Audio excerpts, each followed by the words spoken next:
Let's review some vocabulary.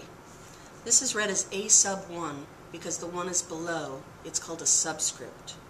A sub 1 is the first term in a sequence. A sub 2 is the second term in the sequence.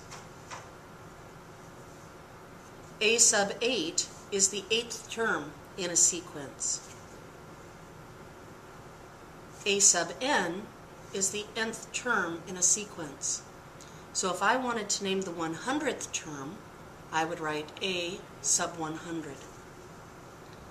Don't forget that D will be what we use to represent the rate of change, or what we call the common difference in our sequence.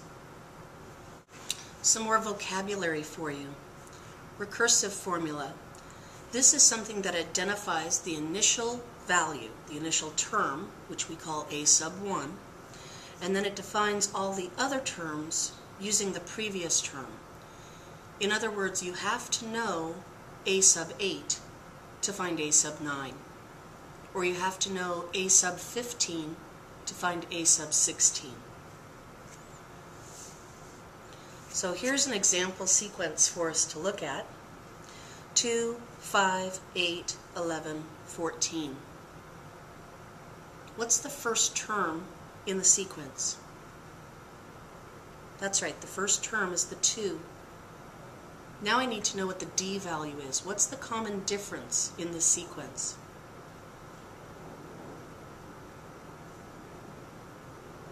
I'm adding 3 each time.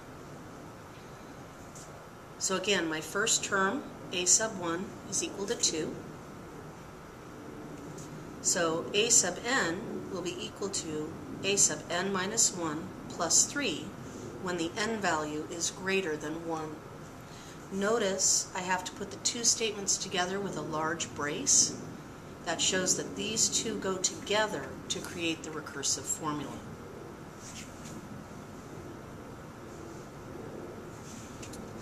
So now let's try one together. 7, 13, 19, 25. Goes on and on. The first thing you ask yourself is, what is the first term in the sequence? That's right, 7. So A sub 1 is 7. The second thing you ask yourself is, what's the common difference to the sequence? That's right, I'm adding 6 each time. So my recursive formula is that A sub 1 is equal to 7 because 7 is the first term.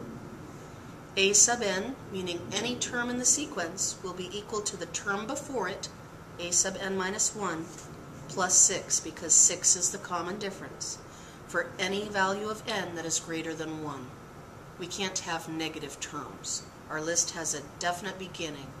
It doesn't keep going in the negative direction.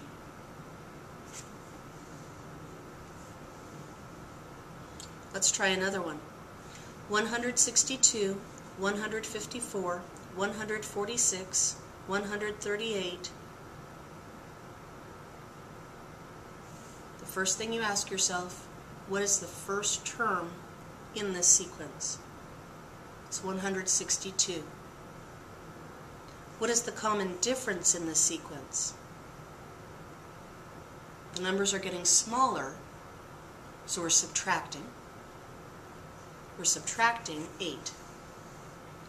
So when we look at the recursive formula, remember you have to write the giant brace, give the first term A sub 1, which is equal to 162, and this time A sub n, any term in the sequence, is equal to A sub n minus 1, the term below it, minus 8. This is when the n value is greater than 1.